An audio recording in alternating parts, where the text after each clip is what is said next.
व्यक्तिचित्रण चिमा खूप उंच अणधड धाकट होता चिमा. त्याची उंची 6 फूट असावी. वजन किमान 90च्या पुढं असावं. त्याच्या पायाचे तळवे फूटभर लांब असावेत.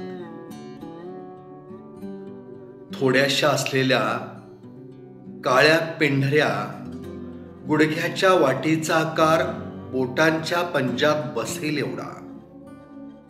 भली मोठी खाकीची चड्डी, त्यावर गुंडीच्या बटनांचा हाफ खाकी शर्ट. त्याचे हातही खूप दणकट होते. त्याच्या हनुवटीवर डाव्या बाजूला हरभऱ्याच्या डाळी एवढं चामखीळ व त्यात 2 ते 3 पांढरे केस होते. काहीसे लालसर दात. त्याला दाढी मिशा नव्हत्या. डोळ्यावर जाडजूड काळ्या फ्रेमचा मोठाला चष्मा.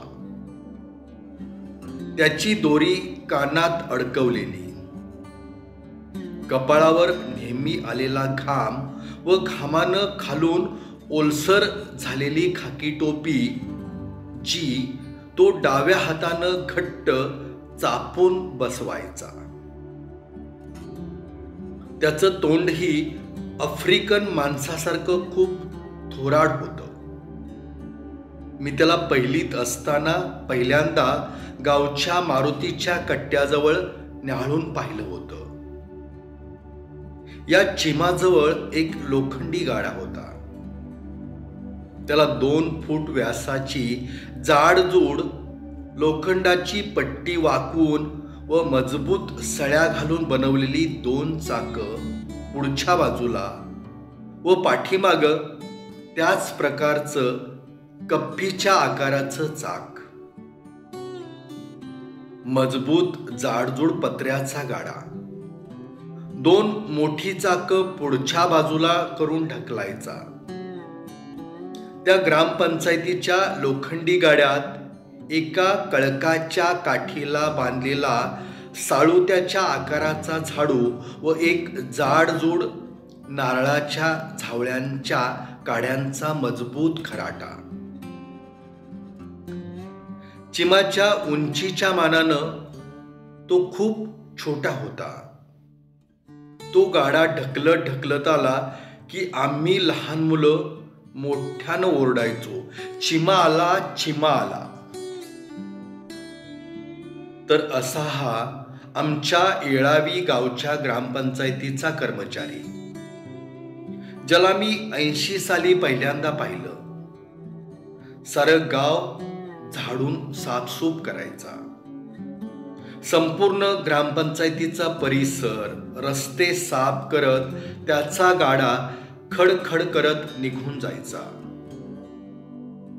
अख्खं गाव साफ करायचा. सकाळी केव्हा त्याचा राबता सुरू होई त्यालाच माहीत.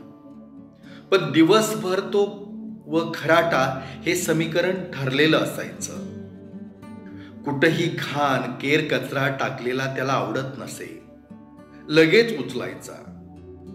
ग्रामपंचायतीच्या पुढचं पटांगण, हमरस्ता व मारुतीचा कट्टा बघावं तेव्हा साफसूफ असायचा. दुपारच्या सुट्टीत पहिलीतली बरीचशी मुलं त्याच्या खाकी चड्डीला व शर्टला धरून ओढायची. त्याची चेष्टा करायची. पण त्याला काहीच वाटायचं नाही.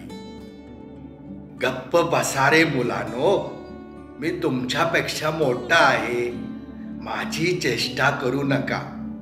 थांबा तुम्हाला गोळ्या देतो. मग एखाद्या पानपट्टीत जाऊन कागदाच्या पुडीतनं 20-25 गोळ्या आणणार. मुलांना ओळीत बसवणार. प्रत्येकाला 1 गोळी स्वतःच्या हाताने घ्यायला लावणार. मग आम्ही मुलं हुर्रे करून पळायचो. आता पहिलीच्या वर्गातली मुलं दररोज शाळेला यायची, का तर चिमा रोज 1 गोळी देतोय. रोज दुपारी कट्ट्यावर आम्हा मुलांना एकत्र करायचा. एक एक गोळी घ्यायला लावणार. गोळी खाऊन झाली की मुलांनो बसा, मी तुम्हाला एक गाणं शिकवणार, माझ्या पाठीमागं म्हणायचं. म्हणा, गोपाला गोपाला देवकी नंदन गोपाला, गोपाला गोपाला देवकी नंदन गोपाला. आम्ही मुलंही इवल्याशा हाताने टाळ्या वाजवून गाणं म्हणायचो. टाळ्या वाजवून एक कडवं म्हटलं की म्हणा, गाडगे बाबा की जय, भारत माता की जय. हा, पळा पळा पळा, शाळेत पळा. त्याच्या त्या एका गोळीनं कित्येक मुलांना शाळेची गोडी लागली.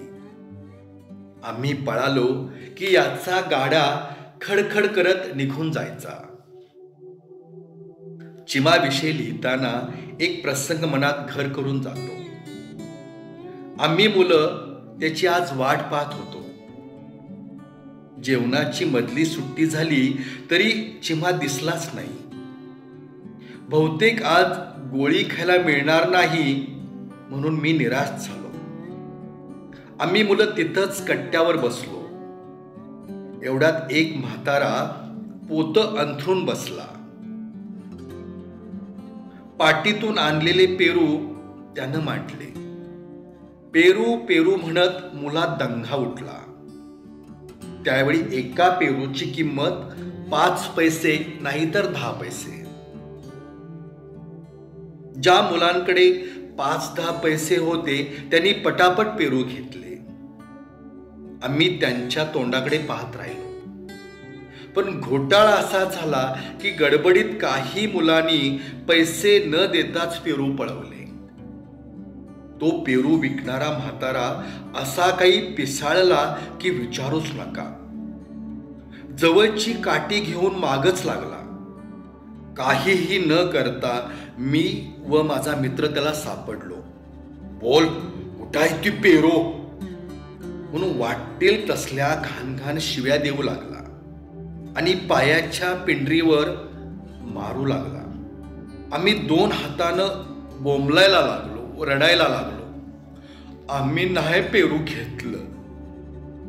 तो म्हातारा धरलेली बकोटी सोडायलाच तयार नव्हता. तुझ्या बाचं नाव काय र? एवढ्यात चिमा पळतच आला. अय अय मामा, का मारताय पोरासनी? का मारतोय? समद पेरू हांडलं बेण्यानी. त्यानं उगारलेली काठी चिमाच्या पायावर बसली. कधीही कुणाला माग सर न म्हणणाऱ्या चिमानं दुसरी काठी हातात धरली तसा म्हातारा चपापला. किती पैसे झालं? आवाज खाली करायचा म्हणत खिशातून चिल्लर बाहेर काढली. ही घे, पर पुण्यांदा पोरासनी हात लावलास तर बघ. आम्ही दोघं चिमाच्या आडोशाला उभं होतो. गोर गरिबाची पोरं पार माळावरनं चालत येते ती. तुझ्या नातवाला कुणी मारलं तर कसं वाटल? आणि खायाची बाब आहे. नानग्या पोरासनी काय कळतंय? कशी तरी येत्याच शाळेला. उद्यापासून घाबरली आणि नाही झाली तर? चिमानं सारेच पेरू विकत घेतले आणि पहिलीच्या वर्गात आणून वाटले. पोरांनो, उद्या गोळ्या बी वाटणार, पर शाळा बुडवायची नाही. आता या चिमाचाच आधार वाटायचा. आमच्या गावात बुधवारचा बाजार भरत असे. भज्याचे गाडे तेव्हाही लागत असत. गरमागरम भज्याचा खमंग वास सुटलेला असायचा. परात भरून भजी. तिथं एक माणूस यायचा. त्या भजीवाल्याची परात उचलायचा आणि मोठ्या माणसाच्या नावाचा जयघोष करून परातभर भजी बाजारात उधळायचा. सारी मुलं जमिनीवर पडलेली भजी खायची. पण त्या लहान वयात हा असं का करतो हे उमगत नव्हतं. लोक त्याला खूप घाबरायचे. चिमा मात्र ते दृश्य जाडजूड चष्म्यातनं किलकिले डोळे करून बघायचा. दर बुधवारी हा भजी बाजारात उधळण्याचा बिभत्स प्रकार चालायचा. पण धाडस कुणात नव्हतं त्याला विरोध करायचं. आज गुरुवार होता. आज चिमा गोळ्याची पुडी न आणता मोठा कागदाचा पुडा घेऊन आला. पोरानो या. आम्ही पहिलीची मुलं गोळा झालो. त्यानं मध्ये बसून पुडा ठेवला. खमंग वास आला. त्या 10 पुड्या. एक पोरग ओरडलं, भज्जी भज्जी भज्जी. हा बाळानं प्रत्येकानं 2च भजी घ्यायची. सारी पोरं तुटून पडली. प्रत्येकानं 2-2 भजी खाल्ली. हा बाळानो आता कागद कुठं टाकायचा? मुलं ओरडली, कचरा पेटीत. बरोबर. हा, आणि खाली पडलेलं काय खायचं नाही. रोगराया होती. बाजारातलं उधळ्याला भजी घ्यायचं नाही. ती उद्या आणि खायला देणार. पर शाळा बुडवायची नाही. आम्ही माना डोलवल्या. हा, म्हणा माझ्या संग. गोपाला गोपाला देवकी नंदन गोपाला. म्हणा, गोपाला गोपाला देवकी नंदन गोपाला. गाडगे बाबा की जय. भारत माता की जय. हा, पळा आता शाळेत, गुरुजी आल्यात. त्यानंतर मात्र उधळलेल्या भज्याकडे एकाही मुलानं कधी मन दावलं नाही. पूर्वीच्या काळी पाण्याचा मर्यादित वापर व्हायचा. गटारी नव्हत्या. प्लास्टिक पिशव्यांचा वापर कमी होता. त्यामुळं झाडांचा पडणारा पालापाचोळा हाच काय तो केर कचरा. दर आठवड्याला भरणाऱ्या बाजारच्या दुसऱ्या दिवशी तेवढा केर कचरा व्हायचा. मग झाडून झाडून त्याची दमछाक व्हायची. पण तो चिडलेला त्रासलेला दिसत नसे. 15 ऑगस्ट व 26 जानेवारीच्या आदल्या दिवशी त्याची धावपळ बघण्यासारखी असायची. सारं गाव लख आरशासारखा करायचा. झेंडावंदनावेळी त्याची लगबग पाहत राहावी. त्या दिवशी पांढरे शुभ्र कपडे घालणार. सावधानमध्ये उभं राहून त्याचं झेंड्याला सॅल्यूट मारणं आजही आठवतं. आम्हा मुलांना वाटायचं, चिमा एवढी गावची सेवा करतो, केव्हा तरी झेंडावंदन त्याच्याही हस्ते होईल. असा हा चिमा. त्याला कुणीही काम सांगावं. त्याला कधी नाही म्हणायची सवय नव्हती. इतरांची सेवा करण्यासाठी जन्म आपला ही त्याची भावना होती. कोणाला कधी उलट बोलायचा नाही की उलट उत्तर द्यायचा नाही. हा त्याच्या जगण्याचा शिरस्ता होता. तो कधीही कुणाशी भांडला नाही. आपलं काम भलं आणि आपण भलं. इतर जगाशी त्याला काही देणं घेणं नव्हतं. तो आमच्या गावचा जावई होता. इथं काम मिळालं आणि इथंच राहिला. एकदा इथं आला तो कायमचाच. थोडी जमीन वडिलोपार्जित घराती त्यानं कधी मन दाखवलं नाही. पोरांची सेवा हेच त्याच्या जगण्याचं सूत्र होतं. चिमा रोज सकाळी एकदा व संध्याकाळी एकदा ग्रामपंचायतीचं ऑफिस लोटायचा. त्याच्या कामावर ग्रामसेवक, सरपंच, तलाठी सारे खुश असायचे.